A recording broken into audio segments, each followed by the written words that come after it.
All right, man, peace. So, brothers, we know that there's a slogan that controversy sells. And we also know, at least those of us that follow boxing know, that certain rematches don't really have to be publicized, especially if the first fight was that epic, that great. And that's the case with the mega fight that occurred earlier this year in the heavyweight title match between Deontay Wilder and Tyson Fury. It seemed as if a rematch was certainly in the cards, but now there has been a shakeup because Tyson Fury has signed with Bob Arum. That means that for the most part, he'll be fighting on ESPN. So now we have to ask the question, what is going to happen with the potential rematch, or at least the previously scheduled rematch between Tyson Fury and Deontay Wilder? Is it still going to happen? It's a question that we have to ask because we know that Bob Arum does not like Al Heyman at all, and the feeling is mutual. So anyway, they're going to talk about it, and I want to chime in. And the heavyweight boxing is kind of, sort of, all over the place. Anthony Joshua is currently holding 3 of the 4 belts in the weight class, but even that gets a little hazy. The current and most pressing question in the division, however, doesn't directly involve him. It surrounds Deontay Wilder and Tyson Fury. After their draw last December, talks about a rematch between the two have started to materialize, but it's all going to come down to the money. No shock there. But Top Rank Boxing CEO Bob Arum is doing his part to make it happen. Deontay Wilder himself said that as far as networks are concerned, he's a free agent. Today, we are sending out an offer to Deontay Wilder. I sent the man an offer. I sent him an offer for $5 million. I don't know if that's going to be enough, but I think it's a great offer. I also sent him a gift card that said if he signs to Top Rank, I'll add a 0 at the end of that offer and make his $5 million $50 million. It's all up to him. Which will also go to his manager, Shelley Finkel, and his advisor, Al Heyman. That son of a bitch, Al Heyman, I can't stand his. I mean, I really, of all the Schwarzes in the world, I hate that man the most. Why can't his car flip over 5,000 times? I hate that bastard son of a bitch, Al Heyman. I hate him. Oh, I'm sorry. Is my mic still live? Making this offer, which is a tremendous one, to do the fight between Tyson Fury and Deontay Wilder. Absolutely. I have no idea why any fighter in his right mind would turn this down. I mean, I have no idea. I love my fighters. They make the most money of their entire life while they're with me. Go ask Oscar De La Hoya and Floyd Mayweather. Where they made their most money, they made it with me. Bob fucking Arum, you better believe. Oh, hold on. Somebody texting me. Oh shit, this is a fine bitch texting me right now. This is Peaches. I'll get back to you, boy. After the wild draw between the undefeated fighters on December 1st, Deontay Wilder retains the WBC heavyweight belt. For now, Tyson Fury still has a lineal claim to the championship, and he nearly took the belt for himself before getting knocked down in the 12th round. First Take has more right now. There's no more lineal claim for Tyson Fury. Once he was unable to defeat the belt holder, it's a wrap. Right now, he's fighting for the ability to try to get a belt. Welcome back to First Take, presented by the U.S. Marines. All right, that was Max with the one and only Bob Arum talking about the exciting possibilities in the heavyweight division. We know everyone wants to see heavyweights, right? Max. Well, we want to see good heavyweights. And right now, it looks like the heavyweight division is having a renaissance. So that's a good thing for boxing. Is the heavyweight division finally back? It is. Yes, no doubt about it, yes. It is. It's back, and we are actually already in phase 1 of a golden era of heavyweights. And let me say this very quickly. When you see these boxing pundits talk about how the heavyweight division is quote-unquote back, that's code word for there are black heavyweights that we're interested in watching. That's all that means. Because for 15 years, the Klitschko's dominated the heavyweight division, and nobody cared. And even Caucasian boxing pundits would talk about it in code. They would say things like, there are no great American heavyweights. When they said great American heavyweights, they weren't talking about the Caucasian man. They were talking about the so-called black man here in America. Look, Once upon a time, Stephen A., in heavyweight boxing, Jack London, the racist author of Call of the Wild, when Jack Johnson was champion. Well, Jack London wasn't really racist per se. He was just indicative of the people of his time. He overtly stated what he felt about so-called black people. Early in the 1900s, said they needed a great white hope to restore the dignity to all this kind of stuff. And throughout the 20th... Right, that's part of their racial pride. When we watch Muhammad Ali fight or Joe Louis fight or Mike Tyson, we would say that's a great black fighter. That's a great black heavyweight. Look, once again, the so-called white man has the right to root for whoever the hell he wants to root for. And part of the redundant and circular racial conversation is so-called black people always trying to go back and forth with the Caucasian man about his preferences. Who gives a shit about what they like? They have the right to like what they like. We have ours, they have theirs. And if you like a Caucasian fighter, you could like them. If they want to like a black fighter, they could like the so-called black fighter. But this notion that, the so-called white man can't root for somebody because that person is so-called white, that's nonsense. Let them root for what they want. It's more indicative of the insecurities of our people trying to force the white man to love them than anything else. And that's not to digress, but, it just gets on my nerve. But, whenever you see a super liberal Caucasian Jew like Max Kellerman, he's always going to try to play that angle. 20th century, there was this sense that America really wanted a white heavyweight champion. Because they did. And if it was Rocky Marciano, then everyone got very excited. But actually, the biggest stars were African American. Of course, because they were the best fighters. That doesn't mean that the so-called Caucasian man did not want to have an image of physical supremacy, which is what the heavyweight champion of the world represented at the time, that looked like him. Of course he does, because when he sees that image, it makes him feel better about himself. That's why they brought about the UFC. Because in the major sports in America, they were all being dominated, or they are all being dominated by people of color. Basketball and football by the so-called American black man. Baseball by the so-called Dominican and Puerto Rican man. So the reason for the UFC is so that the so-called Caucasian man can feel good about himself. He can express himself in a masculine way, in a sporting way. And that's how the UFC initially took off. Over the past 15 years or so, we've seen dominant black combatants in the UFC. As a matter of fact, the greatest UFC fighters of all time, one might say, the top 2 or 3 greatest UFC fighters of all time have been so-called black, even in a sport that's majority Caucasian, with Anderson, Spider Silver, John Bones Jones, Demetrius Johnson, etc. Heavyweights, Muhammad Ali, Joe Louis, Mike Tyson, right? These were the biggest stars in sports. And eventually Lennox Lewis comes along. He's this British heavyweight who's beating everybody, and people start lamenting, oh, what happened to the American heavyweight? And the answer is the NFL, actually. And then Klitschko came along, Stephen A. That's really where they started complaining. People didn't really start complaining about the lack of great heavyweights with Lennox Lewis. They might have said, where are the great American heavyweights to combat Lennox Lewis? But the heavyweight division was still good. Now, when the Klitschkos came to the forefront, that's when people started to lose interest. You're a knowledgeable boxing guy. You know that Klitschko had a boring run. He was fighting in Germany, very technical style. Even his name is difficult to pronounce, lots of consonants in a row, right? And English was not his native language. And so people lost interest in the heavyweights. Then all of a sudden, Anthony Joshua comes around. Undefeated, always in shape, 365-day a year, athlete, Anglican name, easy for people, speaks English as his native language. More importantly, has a nice, flowing, fluid style. And has a lot of swag. And Tyson Fury, probably the biggest personality in boxing. Also, English is his native language, named after Mike Tyson, obviously influenced by Muhammad Ali. By the way, Anthony Joshua here tomorrow. That's right. Big personality. Even the guy he's fighting, Jarrell Miller. Also, damn, Molly Karam said that real quick, didn't she? I bet she's excited. Also big personality, nice fluid style. Stephen A. And then Deontay Wilder, an actual American, right?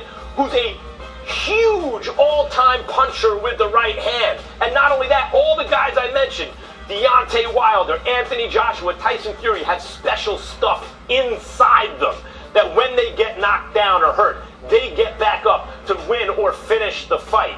It is very rare, Stephen A., that the heavyweight division has more than one excellent fighter in it. It is exceedingly rare. Well, not really. The heavyweight division, as a matter of fact, normally has more than one excellent fighter. It's really over the last 15 years or so during the Klitschko era where you did not have that. Now, there have been some lulls, of course. The 30s into the 40s, you pretty much only had Joe Louis.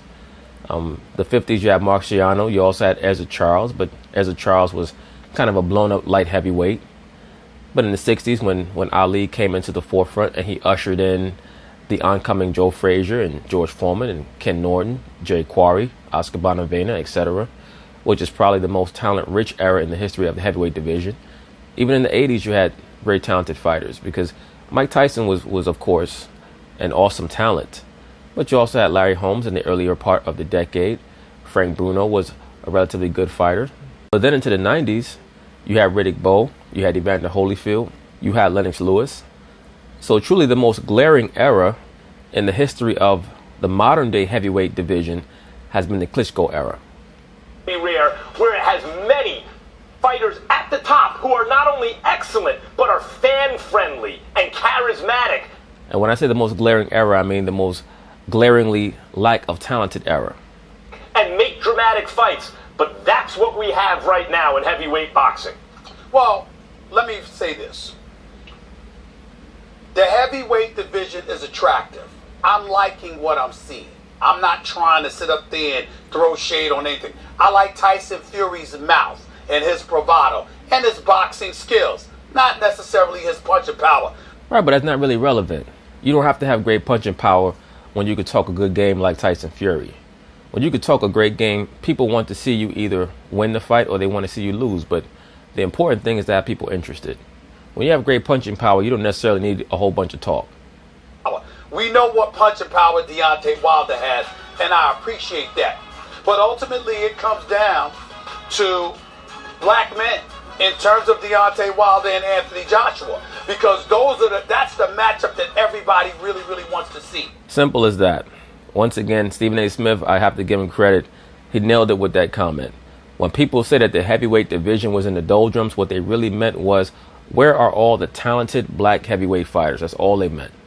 See, if you watched Tyson Fury, you didn't get the impression that he was somebody that could take out Deontay Wilder. Right, but that's not really what he needed to do. He needed to outbox him, which he did. The problem is that he fought stupid for a couple of rounds, especially the 12th round. And let me say this.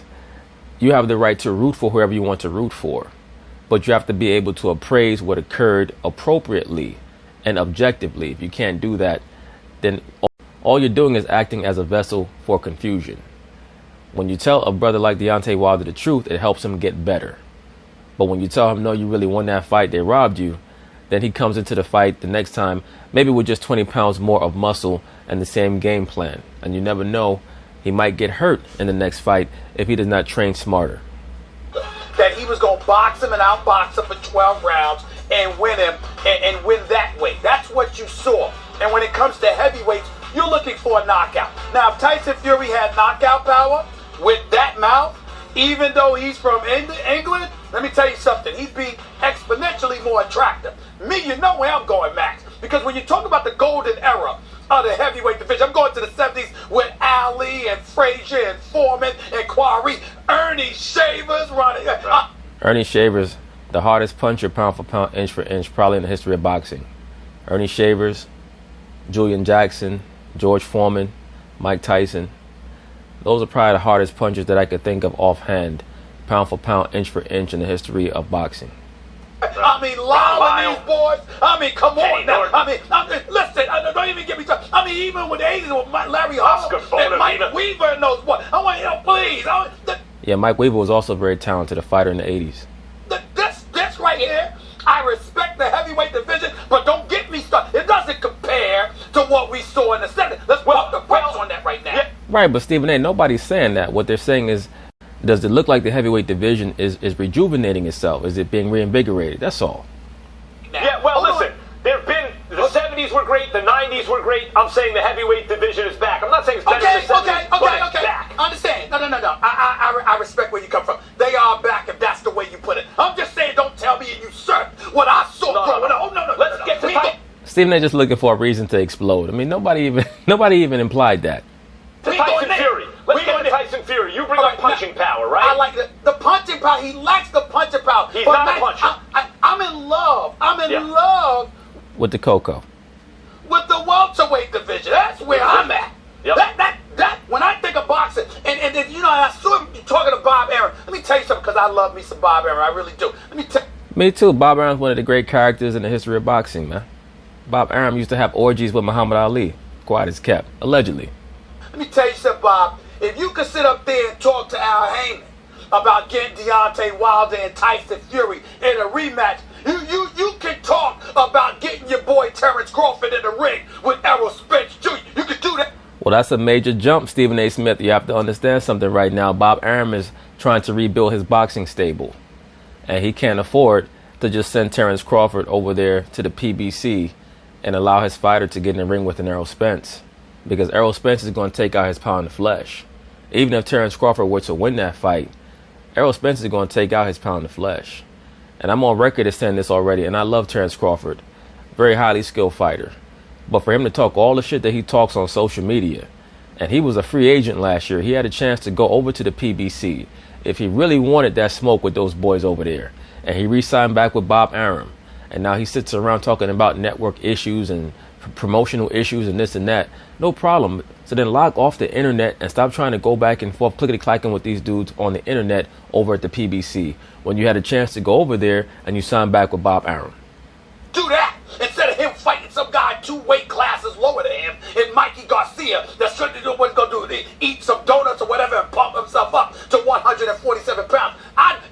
Stephen A. Smith, Mikey Garcia has a belt at 140. He's only going up 1 weight class. If you can do Tyson Fury and Deontay Wilder, you can do Crawford and Errol Spence. Stephen A., you're absolutely... Well, you know, hypothetically speaking, yes. Absolutely right. I like it, but I'm a welterweight guy, Max. You're absolutely right. Why not do business across all the different divisions? Right. That's right. Now, I'll say this about the welterweights. Sure, the welterweights are an excellent division. Like in the 80s, when you had, in the early 80s, you had Tommy Hearns and Sugar Ray Leonard and Wilfred Benitez and Roberto Duran. Golden era of welterweights, and it was an amazing time. But whenever the heavyweights have the action, it's always the best for boxing. Absolutely. The big boys are the best. When that's going strong, boxing is at its biggest, if not best. And I want to say something about Tyson Fury. He's not a big puncher. But you know who can be big attractions when they're not big punchers? Big talkers. When you got the mouth and the personality. Absolutely. Everybody knows this if you follow boxing. You actually want the skilled craftsman to be the bigger talker, because oftentimes the heavy-handed guy is not great with words. So once they get in the ring, you're watching to see if the heavy-handed puncher can land something on the big mouth slick boxer to shut him up. That's normally how the dichotomy goes. Like Floyd Mayweather wasn't a big puncher. Not at the heavyweight, Max. No, even heavyweight. Muhammad Ali didn't, by the end, wasn't knocking a lot of guys out, but it became a... And Ali was never a heavy-handed guy. Ali got a lot of knockouts because of his accuracy and his sharpness and his timing. But he was never a heavy-handed fighter, no. He would wear you down and then break you down. But remember, Ali was a heavyweight for his whole career. Floyd Mayweather was a very similar type puncher at 130 and 135 and even 140 as Ali was at heavyweight. Now later on in his career, as Max Kellerman just stated, he won a lot of his fights by decision. And that was mostly because he was getting older, he was not training as hard, and also the Parkinson's started to creep in. Became a thing where people were emotionally invested in him. So it wasn't about how he won, it was about whether or not he could win. And Stephen A. Smith going into fanboy mode. And Tyson Fury is on the way, if he can keep winning and being involved in big fights, in being the kind of guy that people are interested in to see whether or not he can pull rabbits out of his hat, not knock people out. The heavyweight division is going to be ultimately carried by Anthony Joshua and Deontay Wilder in that kind of collision. You gotta have knockout power as a heavyweight. Nobody can tolerate that from Floyd Mayweather, dancing around for 12 rounds. They can't do that. Floyd Mayweather very rarely danced around for 12 rounds. For the most part, he stayed in the pocket. Do that with heavyweights, I'm telling you. Well, Max Kellerman already contradicted your statement. He brought up Muhammad Ali, and he's correct. You don't have to be a great power puncher at heavyweight to dominate. Yes, you would prefer that, but it's not a necessity. Ali was decisioning a lot of guys. Absolutely, especially in the late 70s. Ken Norton in the third fight, he won by decision. Alfredo Evangelista was a decision. Jimmy Young was a decision. And many of those fights, people think Ali really lost. Like the Jimmy Young fight, the third Kenny Norton fight. There are many people who think he lost those fights. There are certain people who think that he lost the fight to Ernie Shavers, which was also a 15-round decision. No question. Anthony Joshua, boxing fans, he will be here with us tomorrow. And also, Max has a new show. Max on boxing every Friday, 5 o'clock, ESPN 2. ESPN 2, 5 o'clock Friday. I'll be watching. I'll be watching. Yeah, I'll check out that little raggedy ass show, Max Kellerman. But anyway, peace.